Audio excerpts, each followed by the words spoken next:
Crime correspondent Praveen అందిస్తారు. ప్రవీణ్, జల్పల్లిలోని నివాసం దగ్గర పరిస్థితి ఎలా ఉంది అక్కడ?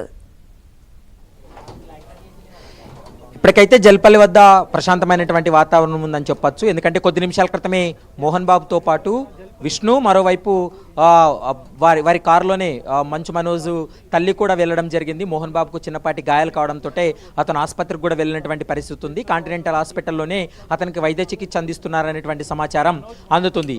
అయితే ఆ డీజీపీ కార్యాలయం నుంచి మంచు మనోజ్ వచ్చిన తర్వాత జరిగినటువంటి పరిణామాలతోటి ఒక్కసారిగా ఇటు మనోజ్ వర్గం, మరోవైపు మోహన్ బాబు వర్గం అంటూ రెండు వర్గాలుగా విడిపోయి కొంత ఉద్రిక్త పరిస్థితులకు దారి తీసిందని చెప్పాలి.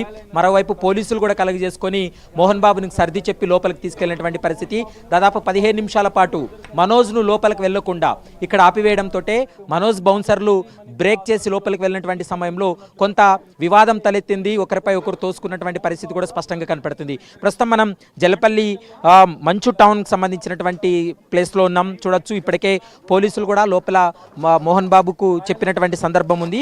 కొద్ది నిమిషాల క్రితమే పోలీసులు కూడా ఇక్కడ నుండి వెళ్ళిపోయినటువంటి పరిస్థితి. కేవలం ఇప్పుడు ఈ ఫామ్ హౌస్లో మనోజ్తో పాటు మౌనికారెడ్డి మాత్రమే లోపల ఉన్నారు.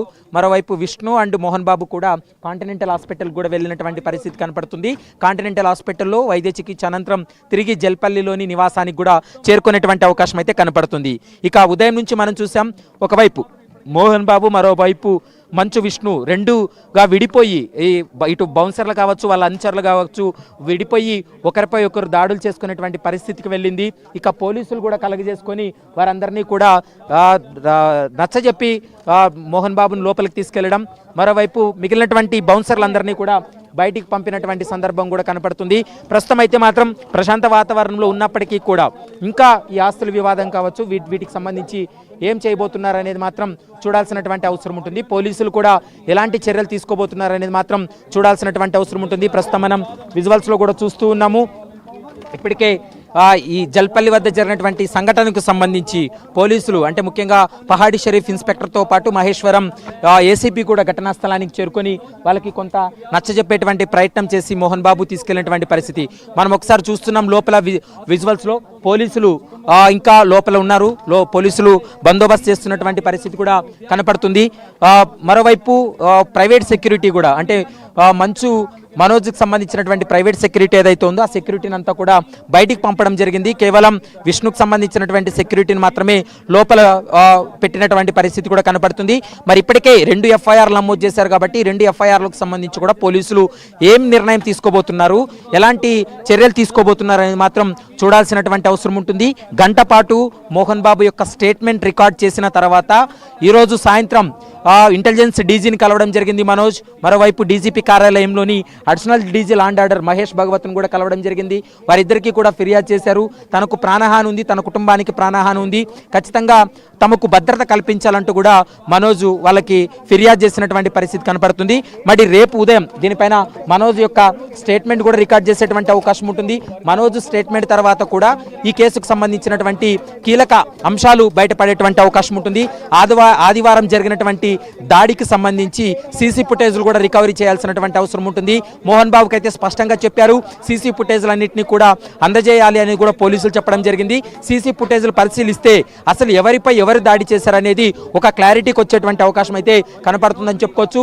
మరోవైపు మనోజ్ ఆరోపించినటువంటి అంశాల్లో ఎక్కడా కూడా తాను ఆస్తి కోసం, డబ్బు కోసం ఎక్కడా నేను గొడవ పడలేదు, ఆత్మగౌరవం కోసమే తాను పోరాటం చేస్తున్నానటువంటి అంశాన్ని ముందు ఉదయం మీడియాతో మాట్లాడినటువంటి పరిస్థితి.